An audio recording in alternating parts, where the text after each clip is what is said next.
Many thanks for joining us again on the newsroom. Senate President Ahmed Lawan has asked President Muhammadu Buhari to ensure the submission of the 2021 national budget before the end of September this year.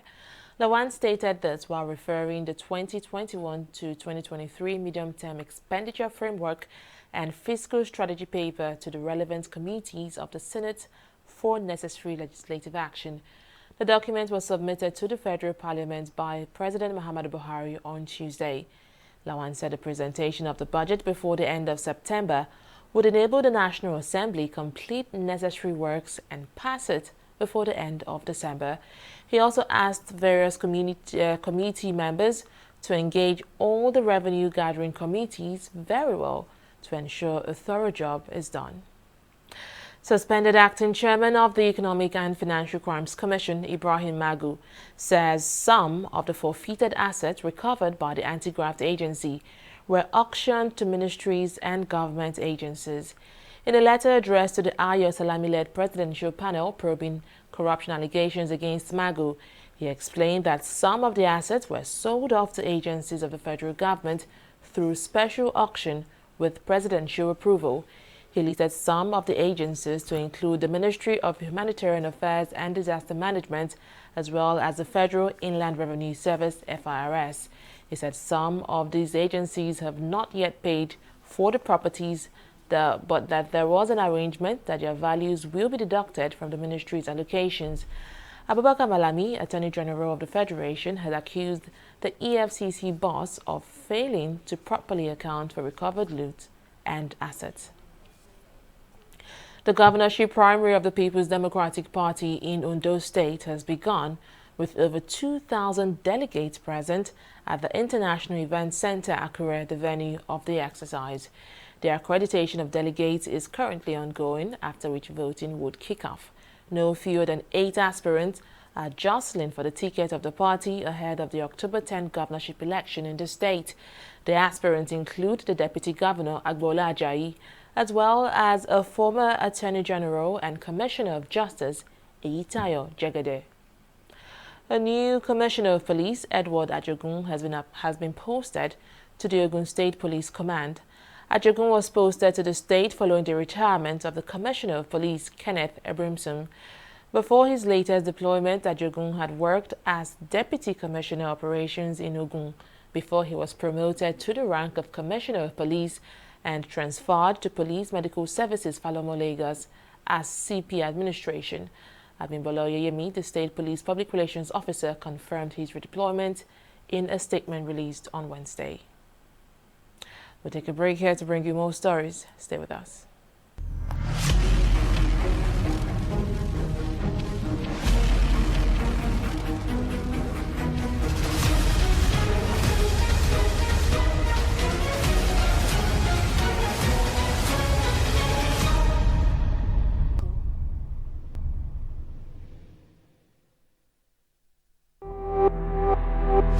Now believe this Koroti. You know, if you touch black man, if you like, gather the whole Niger, come together, make the cough. Nothing. Which one you want? Give me V and D. I beg, get small pieces. How much you want to give him? Give me 200. Take your change now. You don't want your changes. My people, this coronavirus, na serious matter. May una wash una hands regularly. Come use alcohol-based hand sanitizer. If you no see water, wash your hand. Make una sit down for house. You see this virus, so e no get leg. Now we dey waka kurukere. No waka around, make the virus for die. No for the betterment of our people. Now for your hand. This message is from the Akinfade Foundation in partnership with the National Orientation Agency with support from MacArthur Foundation.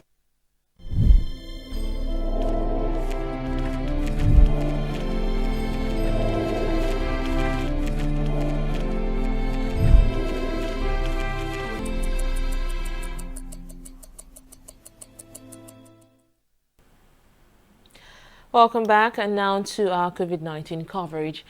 Ekiti State Governor Kayode Fayemi has tested positive for the coronavirus.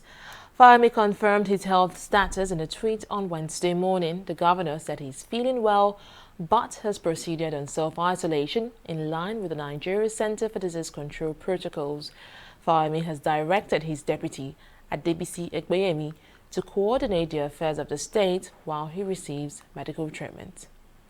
Meanwhile, the Nigeria Center for Disease Control, NCDC, has confirmed 576 new COVID-19 infections in 21 states and the Federal Capital Territory, Abuja.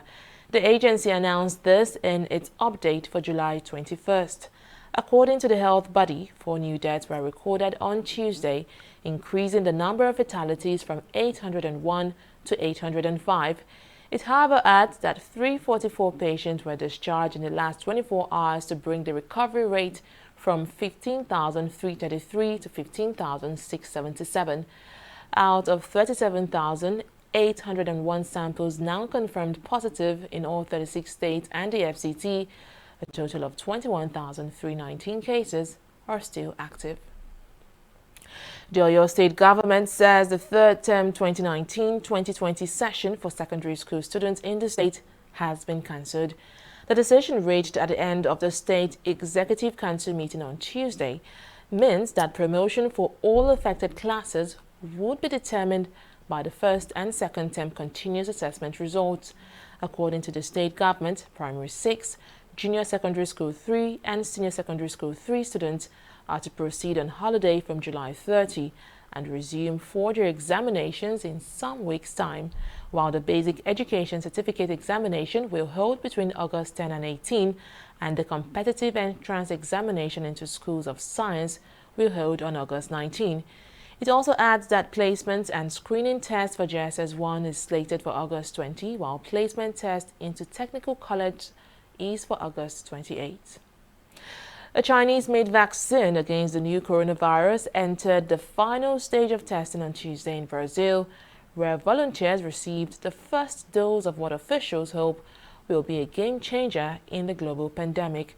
The vaccine, developed by private Chinese pharmaceutical firm Sinovac Biotech, becomes the third in the world to enter phase 3 clinical trials or large-scale testing on humans, which is the last step before regulatory approval.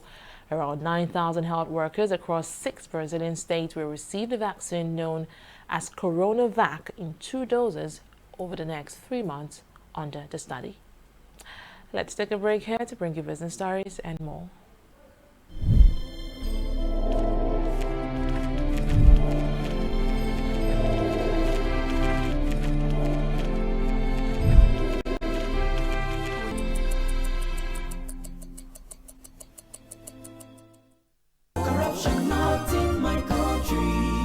Mr. John! Mr. John! What is it now? What is it now? Please turn down the volume of your music. It's too loud. And how is that your business? It is disturbing me. I can't sleep. And the same way you are disturbing my right to good music and where I enjoy it. Eh? What's wrong with you? Is any other person complaining? Maybe we thought that you have lost your mind. Are you having a party? I'm just respecting you, sir. You remember I paid my husband too. You will not understand why we are complaining because you do not care about other people except yourself. Look, the transformation we need in this country begins in this compound. Yes, now. From you, and I. This your selfishness is an offshoot of corruption. And corruption not in my country. We know. Go to your bank. Corruption not in my country. Welcome back. Let's now talk business. Nigeria's gross federally collected revenue has dropped by 1.46 trillion naira below the quarterly budget estimate in the first quarter of 2020. The central bank disclosed this in its quarterly report titled Federation Accounts Operations.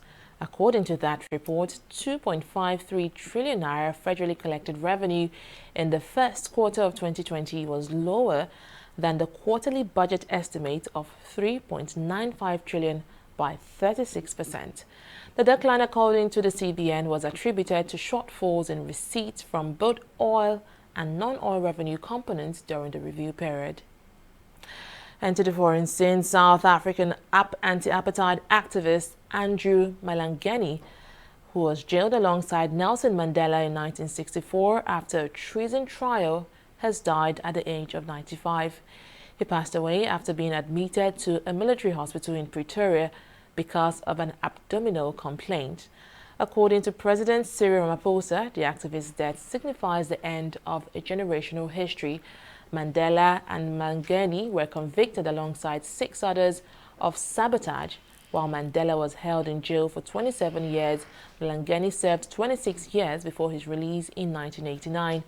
The Rivonia trial, lasting from October 1963 to June 1964, is widely considered to have been a pivotal point in the fight against the white minority government in South Africa and brought Nelson Mandela to the world stage.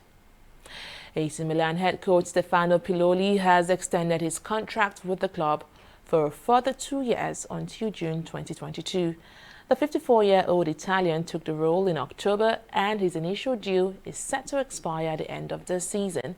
The former Lazio and Inter Milan manager has taken AC Milan to 5th in the Serie A table, on course to qualify for next season's Europa League.